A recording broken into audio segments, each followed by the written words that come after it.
¿Qué tal? ¿Cómo están, amigos y amigas de esta comunidad? Como siempre, un gusto, como siempre, un placer. Hay elecciones el día de mañana en Venezuela, elecciones que han generado todo tipo de información, por supuesto, que vale la pena siempre ir puntualizando y aclarando, porque más allá de sesgos, más allá de fobias, más allá de filias, más allá de simpatías o antipatías, no podemos negar que Venezuela desde hace muchos, muchos años es víctima de constantes campañas de desprestigio por parte, sobre todo, de los intereses oligárquicos y los intereses procedentes de la Unión Americana. Voy a platicar con la comunicadora, investigadora y activista contra la desinformación venezolana, Orlenis Ortiz, a quien por supuesto saludo con muchísimo gusto. Orlenis, ¿cómo estás? Hola, muy bien. Bueno, muchas gracias por la invitación y aquí estamos a disposición para aclarar las dudas que haga falta. Un saludo a quienes nos escuchan. Muchas gracias, querida. Oye, pues yo de entrada te preguntaría tu opinión de este tema del avión en donde iba el expresidente Fox, en donde iba Quiroga, en donde iban tantos personajes que si de algo se han caracterizado es por ser de derecha e incluso de apoyar golpes de Estado, como pasó concretamente con Quiroga y Evo Morales. ¿Qué pasó con ese vuelo que tanta estridencia hicieron de que si no los dejaron llegar, que sí los dejaron? ¿Cuál fue el tema ahí hoy? Bueno, yo creo que allí eso se reduce a comprender desde quienes estamos siempre siendo testigos de cómo opera, particularmente la derecha a nivel internacional, no solamente la derecha dentro de Venezuela, que todo esto forma parte de un plan muy premeditado, muy bien elaborado, sofisticadamente, además con nuevas tecnologías. Y es una cuestión que veníamos advirtiendo. Ya de por sí en otras ocasiones hemos sido en Venezuela poco y víctimas en general de lo que ha sido el intento de cualquier cantidad de injerencia. Y esto no es otra cuestión diferente. O sea, en esta ocasión se trata de un conjunto de personalidades internacionales que más bien en el detrimento de su propia imagen buscan algo así como reflotar, siendo partes de esta operación internacional mediática con múltiples operaciones también psicológicas y multimillonarias, quepa decir, para generar un foco de hostilidad, un clima en el que muchas fuentes diferentes tributen a la narrativa, a la matriz de que en Venezuela se está coartando la libertad de hacer un montón de cosas en el marco de la elección presidencial. En el caso de estos personajes, personas que no estaban ni invitadas por el Consejo Nacional Electoral, no están autorizadas, no están acreditadas para poder ser veedor internacional en un proceso electoral de todo tipo y especialmente en uno tan serio como una elección presidencial, es necesario todo un proceso que lleva meses, que pasa por la invitación, pasa por una acreditación, pasa por una serie de participación inclusive en auditorías. Y todo esto, todas las personas que han estado en el país recientemente, que superan las 1.000, de las que yo he tenido conocimiento directo, que están por acá de distintas organizaciones, personalidades históricas a nivel internacional, están actualmente en Venezuela, algunas todavía están por llegar inclusive, y estas personas o han sido invitadas o han tenido su proceso completamente. Quienes no hayan cumplido con ese requisito, sencillamente no están habilitados para ingresar al país. Y esto no es una cuestión de un régimen, de una dictadura, de una decisión particular de alguna personalidad del gobierno, o sea, esto es una cuestión que ocurriría en cualquier país del mundo y particularmente en Venezuela, que tenemos una tradición bastante marcada de lo que es la participación en procesos electorales. Vamos a defender que ese proceso se respete con autodeterminación, con soberanía y con, bueno, respeto a las instituciones como debe ser en cada proceso electoral. Entonces, esto no ha sido más que otra provocación insolente para poder generar allí ese show, porque es realmente un show que se buscaba generar en el Aeropuerto Internacional de Maiquetía para decir, bueno, mira, no nos dejan pasar, el régimen está prohibiendo que haya acompañamiento internacional, ¿por qué no nos dejan pasar? ¿Qué están ocultando? Todo eso es parte de la misma narrativa. Entonces, ya se les había advertido de parte de las autoridades al más alto nivel del país, que toda persona que pretendiera utilizar cualquier espectro mediático para hacer un escándalo internacional, podría hacerlo, pero que eso no iba a implicar ningún tipo de aval para que entraran al país. Para fin de cuentas, ellos, por un lado, logran un poco su cometido, que es justamente generar esa sensación de que aquí se está resistiendo a que la gente acompañe el proceso porque hay algo que ocultar. Pero en realidad lo que ocurre dentro del país es lo que realmente le compete a los venezolanos y es, como muchas veces se ha escuchado recientemente, la realidad real, no esa realidad inventada de las redes sociales. Eso iba también, si uno abre las redes sociales, claro, depende mucho a quién esté siguiendo y demás, pero hay una tendencia muy clara a decir, no se va a reconocer el resultado, Nicolás Maduro no lo va a aceptar. Es decir, todavía ni siquiera llegamos al día de la jornada electoral y ya se están anteponiendo. Aquí en México lo vivimos también hace poco, tratar de crear ese clima, como bien señalas, de inestabilidad de una elección y tratar en un momento dado de desestimar un resultado que no les pueda ser favorable. ¿Cómo has visto tú esta campaña particularmente en Venezuela? ¿Qué la marca? ¿Qué diferencias tiene en comparación con las otras? Y en un momento dado, ¿cómo ha jugado precisamente el tema de los medios alrededor de la misma? Bueno, mira, sabes que acá en Venezuela en particular, más allá de que a nivel internacional, obviamente el tema de las redes sociales o lo digital, el ámbito digital determine muchísimo la matriz de opinión, el imaginario colectivo y todo esto. En Venezuela esto ha sido un poco bastante intenso a partir de que, bueno, todas las corporaciones internacionales, toda la hegemonía mediática mundial que son dueñas de estas plataformas, que no son plataformas, no son plazas públicas, son empresas privadas al servicio de sectores específicos que, bueno, buscan cercenar cualquier endija, o sea, cerrar cualquier endija que abra algún camino o alguna alternativa, alguna posibilidad de insubordinarse y de tener autodeterminación. Entonces, todo ese andamiaje está desde hace muchos años, particularmente desde el inicio del gobierno bolivariano, con la llegada del comandante Chávez en su momento. Y recordemos que Venezuela fue el país donde se gestó el primer golpe mediático del mundo. O sea, el abril del 2002, ese golpe que se dio acá, donde las televisoras, las principales televisoras fueron parte activa, no cómplice, activa de aquel golpe de Estado. Bueno, eso siguió en el tiempo, eh, robusteciéndose, aparece en las redes sociales más recientemente, incluso aparece el tema de la inteligencia artificial en Venezuela, es muy fácil, o sea, para quienes hacemos vida muy activa en redes sociales y como activistas, no solamente como consumidores, sino como comunicadores, podemos notar muy fácilmente que al utilizar tú cualquier palabra clave específica, como por ejemplo el nombre completo de María Corina Machado, el nombre completo de Edmundo González Urrutia, el nombre completo de Nicolás Maduro, por decirte los nombres locales, pero también ocurre cuando, por ejemplo, escribes Javier Milei, cuando haces alguna cuestión en señalamiento al Estado sionista de Israel, etcétera, inmediatamente te bombardea cientos y cientos de cuentas articuladas que hay medidores para eso. O sea, hay medidores KPI que pueden evaluar con gráficos, puedes sacar tus grafos de todo ese comportamiento inorgánico de cómo actúan estas redes en cadena en automático. O sea, yo pongo en mis redes sociales, particularmente en el Twitter me pasa más, una palabra, o sea, algún tipo así sea un tweet de 2 líneas. En estos días publiqué algo, por ejemplo, que preguntaba si alguien me podía decir que había hecho María Corina Machado en la pandemia, solo 2 líneas de tweets y tuve más de 500 respuestas en un momentico, y eso dice que, o sea, habla del comportamiento inorgánico de ellos. Esto lo pongo como ejemplo porque es lo que ha venido ocurriendo desde siempre en realidad, pero con mucho más potencia desde hace 2 meses, cuando definitivamente dan con la fórmula Edmundo María Corina, todo este chantaje y todo este montaje que se ha hecho alrededor de la posible representación general, que es falsa, que sea general, que sea un consenso contra el gobierno bolivariano representada en esta fórmula, porque acá mucho se infla la figura de María Corina, mucho se infla ella como la lideresa, la que está reuniendo toda la oposición, la que puede confrontarse al chavismo y tal y qué sé yo, cuando en realidad esta persona, primero, nunca ha sido punto de unión en la oposición venezolana, que hoy día tan divididos están que nosotros decimos las oposiciones. O sea, recordemos que en la elección actual están participando 10 candidatos presidenciales con un total de 38 partidos políticos,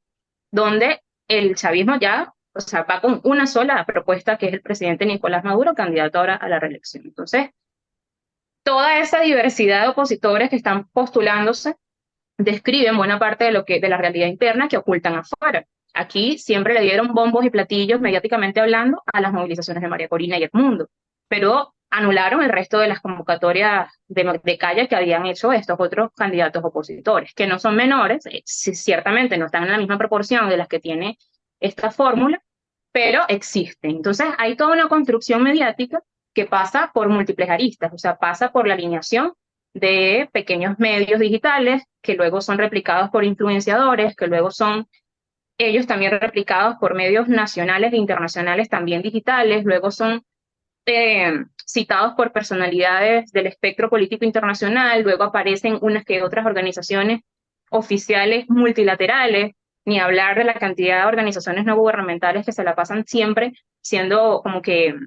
el caldo de cultivo de estas narrativas, y todo eso es una construcción sistemática que forma parte de un plan. Yo he venido insistiendo mucho en decirle a la gente en todos los espacios, no solamente en redes sociales, porque hay que también trascender un poquito la pantalla, sino en las asambleas, en los territorios, en una parada de autobús, en un cafetín, en donde sea, que todo este asunto ha venido mintiéndole al país, o sea, ha venido vendiendo una falta oferta democrática vestida de blanco, porque ellos convocan incluso a votar con una camisa blanca y cualquier elemento tricolor y vendiéndose como una gente muy pacifista, muy democrática, muy tal. Y eso es completamente falso porque se ha demostrado en el tiempo cuál es realmente sus intenciones. O sea, María Corina Machado, que es realmente quien lleva adelante la candidatura poco irrisoria también y bastante absurda del señor Edmundo González, que es un señor que en 4 eventos de campaña se ha estado descompensando de salud, en el último casi se desmaya, la propia oposición tuvo que estar pidiendo una fe de vida. Es un parapeto que buscaron allí en función de varias cosas en el país para poder tener una persona débil, completamente manipulable, que no tiene ningún tipo de reconocimiento público hasta que viene María Corina a levantarle la mano. Pero el componente de unidad que supuestamente le venden o que le estampan a María Corina mediáticamente no existe. Cuando se hicieron aquellas primarias, entre comillas, porque eso fue otra estafa más al país y al mundo, que no hay manera de que tú puedas comprobar cuántas personas participaron allí, porque ellos decidieron simplemente desconocer el Consejo Nacional Electoral, asumir ellos con una postura de que ellos tienen todas las potestades y las cualidades y las condiciones para hacer sus propias elecciones, y ahí le vendieron el pote de humo a la gente que supuestamente fueron 2 millones de personas los que participaron en ese proceso de interna. Pero cuando tú veías los actos de campaña, de preparación y de promoción del tema de las primarias del año pasado, cuando se presentaban los varios candidatos, como que tratando de subirse la mano entre todos para demostrar la unidad, la señora María Corina Machado bajaba la mano, yo no represento esto, estos mismos sectores, hay multiplicidad de videos donde se rechazan mutuamente, ella porque no reconoce el bajo liderazgo del resto de los factores de derecha en este país, porque las llama blandengues, porque ella siempre tuvo la postura de llamar a la fuerza, intervención militar, más sanciones, o sea, ella siempre estaba con la cuestión del uso de la fuerza hasta el final, así eso implicara una intervención militar. Tal vez a nivel internacional, en México, en distintos países, no se haya visto en abundancia y en repetición estos videos, pero existen. Yo de hecho te los puedo compartir para que durante la jornada de hoy y mañana los puedas también poner allí para que la gente también, no para tratar de convencer a nadie, sino para por lo menos presentarle allí Claro. a la gente alguna posibilidad de que ejerciten su capacidad de discernir. Es decir, mira, esta persona que se vende como pacifista, como demócrata, como la esperanza del país, es la persona que pidió sanciones al país, que aquí afortunadamente hay un dato acá para quienes nos escuchan, ese mito de que las sanciones iban dirigidas solamente a los funcionarios del gobierno de Nicolás Maduro, ya se cayó a tal nivel que incluso es casi un consenso nacional el rechazo a las medidas coercitivas unilaterales, porque la gente lo ha vivido en carne propia, seas empresario, seas emprendedor, seas ama de casa, seas lo que sea lo que necesites, toda la nación, toda la población ha sido víctima de esto. A tal punto, ahorita recientemente vimos una confesión, eh,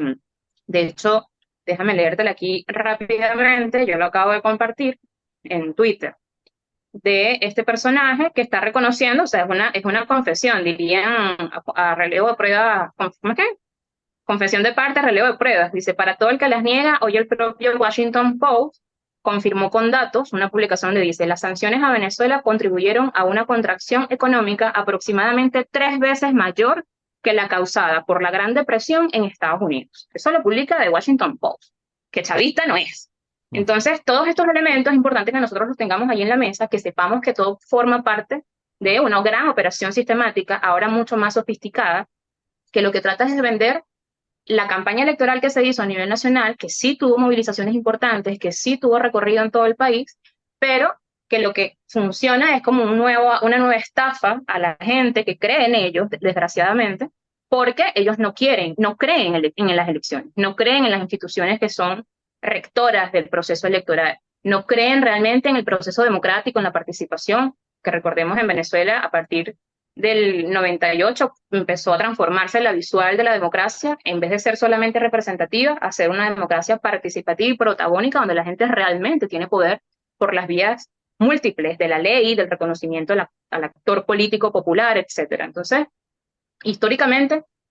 se ha demostrado cuál es la vía que ellos han querido seguir con múltiples intentonas golpistas, incursiones terroristas paramilitares, intentos magnicidas, la aventura ridícula del gobierno de Narnia paralelo de Guaidó, que bueno, ya vemos en qué quedó, con Guaidó jugando pádel en Miami. No sé si viste ese video, pero también te lo puedo compartir para que compartas allí con tus seguidores. O sea, es una cuestión que raya en lo surreal, pero como tienen de su lado todo el englomerado de todo tipo de medios de comunicación o medios de desinformación, como prefiero decirles, con un montón de personas infomercenarias que están allí literalmente como negocio, viendo que en oponerse al gobierno nacional, en este caso concretamente el presidente Nicolás Maduro y todo lo que representa el chavismo propiamente, tenemos 2 décadas de envenenamiento mediático y cognitivo contra la propuesta de socialismo, la propuesta de quienes representan a esa alternativa que en el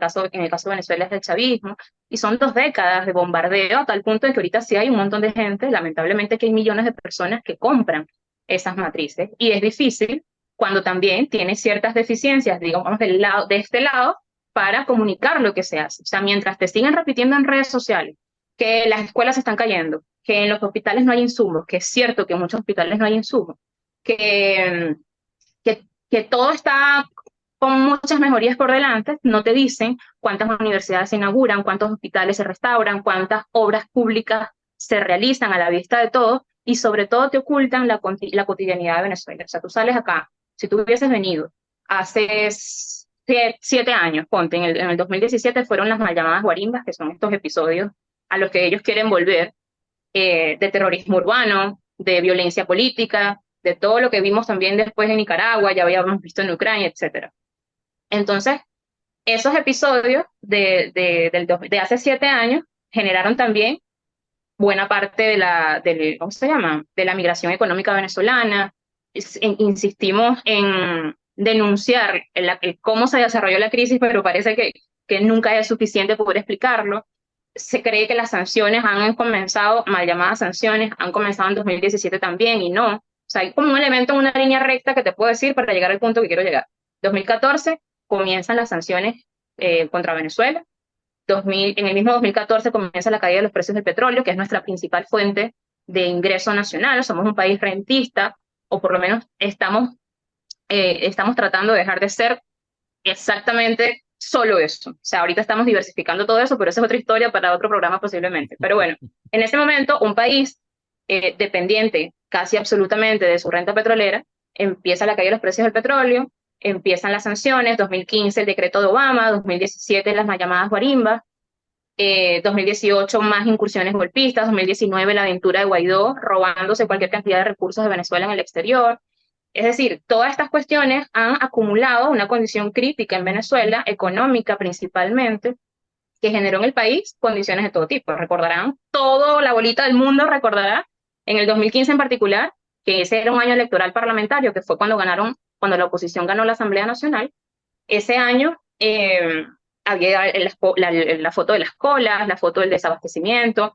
pero también eso respondía a acaparamiento, a especulación, a hiperinflación inducida, o sea, cualquier cantidad de cosas donde el empresariado, que tiene mucho poder en este país, se dispuso a crear esas condiciones nefastas para generar descontento en la población y que luego esta gente votara contra quién, contra el más fácil culpable asociable por el sentido común, que es el gobierno, y por eso se pierden las elecciones de este año.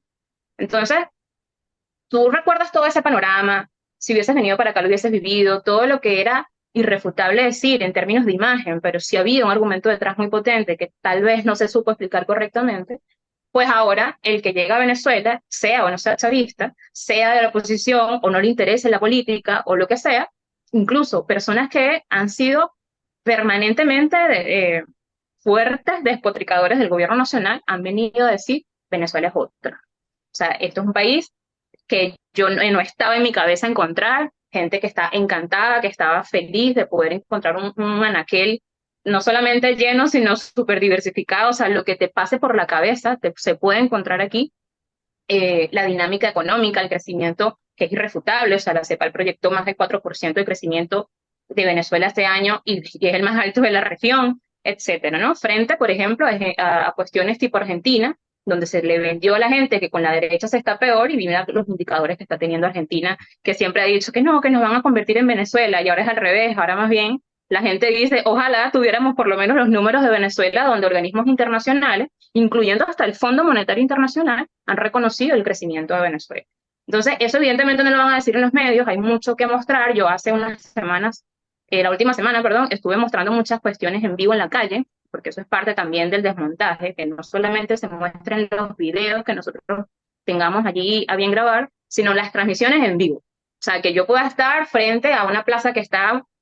full con 300 personas y familias disfrutando tranquilamente en paz, de un supermercado completamente lleno, de un mercado municipal, de la gente yendo a clases, yendo a trabajar, la gente levantando sus negocios. Es decir, hay una dinámica irrefutable en Venezuela a tal punto que hasta el que detesta el gobierno con todo su ser lo reconoce. Y hasta celebran, porque también quiero decirte que hay como una, con toda esta lluvia de cosas, yo sé que te estoy como bombardeando de todo, No, no, pero no, quisiera adelante, aprovechar el espacio lo adelante, más adelante. posible, es que todas estas circunstancias, todo lo que hemos vivido como país, no estoy hablando del chavismo propiamente, sino todo lo que se ha vivido en Venezuela como país, las crisis que se han tenido que enfrentar, los momentos de desestabilización, todas estas cuestiones que hemos ido superando han construido un nuevo sujeto político en el país, pero como población. No estoy hablando ya de fuerzas políticas específicas, que también, pero me estoy refiriendo al sujeto poblacional en general. O sea, ya ahora hay como un incremento allí del sentimiento nacional, de identidad nacional, de orgullo nacional. Hay una cuestión, porque acá siempre hemos sido un país muy transculturizado, donde siempre se nos ha impuesto la idolatría por Estados Unidos, donde aquí todo el mundo tiene algún tipo de relación psicoafectiva con las marcas. O sea, eso está muy instalado en Venezuela y por eso cala tanto mediáticamente cuando cualquier ¿cómo se llama? Cualquier alianza de celebridades, sean de internet, porque son actrices o actores del mundo del espectáculo, cantantes, lo que tú quieras, como el concierto fracasado que hicieron en Cúcuta en aquel momento cuando quisieron ingresar la falsa ayuda humanitaria por la frontera con Colombia. Reunieron a toda esta gente y cala porque aquí históricamente eso ha tenido mucho poder. O sea, ellos son activos culturales en todas partes del mundo, pero en Venezuela con mucho poder. Entonces tú empiezas a ver ya esta nueva generación de gente con influencia en la opinión pública, que son esta gente de la generación centennial, que va muy en la onda del TikTok, que tienen mucha pegada en redes, entonces les es muy fácil convocar en función de lo que han recibido en redes sociales y bueno, del comportamiento en las redes sociales y del por qué creen en ese falso consenso que les genera las redes sociales, también es otra historia como para otro programa. Pero entonces, eh, todo eso que hemos vivido nos ha convertido en un nuevo sujeto que es digno de evaluar. O sea, yo digo que académicamente aquí se deben venir todos los equipos multidisciplinarios de todos los países para estudiar por qué, primero, por qué se ha resistido tanto tiempo en Venezuela a pesar de todo lo que ha ocurrido. Segundo, por qué, o sea, cómo ha sido esas fórmulas para poder superar todo esto que tiene la población venezolana o el venezolano en general, que le permite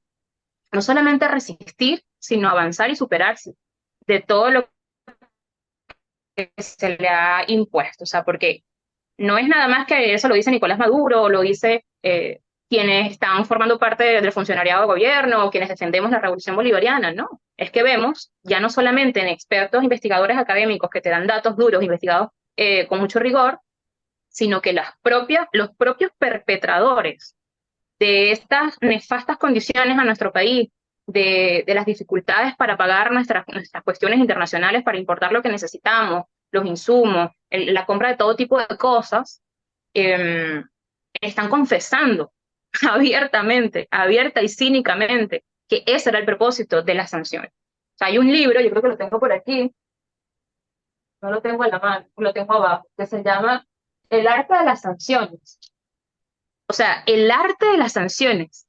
Ellos en su cabeza consideran que generarle la asfixia económica a un país es un arte y lo explican detalladamente allí. Vemos cómo cada vez más voceros del Departamento de Estado y de múltiples transnacionales, pero fundamentalmente del Departamento de Estado y representantes del gobierno estadounidense, afirman públicamente que todas estas sanciones se generaron con el objetivo de hacer colapsar el país para que el país reventara y entonces salir del gobierno por la vía de la fuerza. Eso lo han dicho, pero eso tampoco se lo muestran esos grandes medios de desinformación. O sea, imagínate tú que CNN, Fox News, The Washington Post, no sé, The New York Times y toda esta gente hiciera en concierto todos la visibilización de lo que ha logrado el gobierno bolivariano desde que llegó, el tema de las misiones, las obras que se hicieron, y que más bien publicitara estas confesiones de los actores estadounidenses, más bien publicitara las 350 veces que María Corina Machado llamó a intervención militar, al uso de la fuerza, a violentar el país, a que necesitaban más sanciones porque esa era la única vía en la que el gobierno iba a salir de paso. Es decir, otro gallo cantaría si eso Claro. fuera de ese modo. Pero no va a ser, no va a ser, así que de este lado, espacios como este, por eso yo los celebro y cada vez que puedo acepto poder intercambiar con cualquier compañero y compañera que solicite un espacio de intercambio, porque es importante abrir esas compuertas a que, bueno, aprovechando la era digital que estamos viviendo, podamos combatir la desinformación. Mi querida Orlenis Ortiz, usted la acaba de escuchar, periodista, comunicadora, activista contra la desinformación, investigadora. Yo te quiero agradecer muchísimo estos minutos y comprometerte para platicar en unos días después de que se dé esta elección para profundizar sobre la misma. Bueno, no, yo a disposición. De hecho, mañana voy a estar recorriendo los centros de votación. Voy a estar haciendo también, toma mucho testimonio, que hay cientos y cientos de compañeros internacionales de todo el mundo que están haciendo presencia en Venezuela. Y yo creo que más allá de lo que se busque como resultado electoral, yo creo que el proceso propiamente es un registro histórico que todos estamos llamados a seguir, a vivir, a compartir, a analizar. Así que bueno, en la medida de la dinámica, tal vez podamos hacer, si quieres, algún contacto en vivo en la calle, podamos hacer una transmisión, un live en Instagram, en donde tú quieras, y te Mucho digo, gusto. bueno, te muestro más o menos el panorama de votación, algún comentario, y ahí en la semana siguiente también podemos ir intercambiando.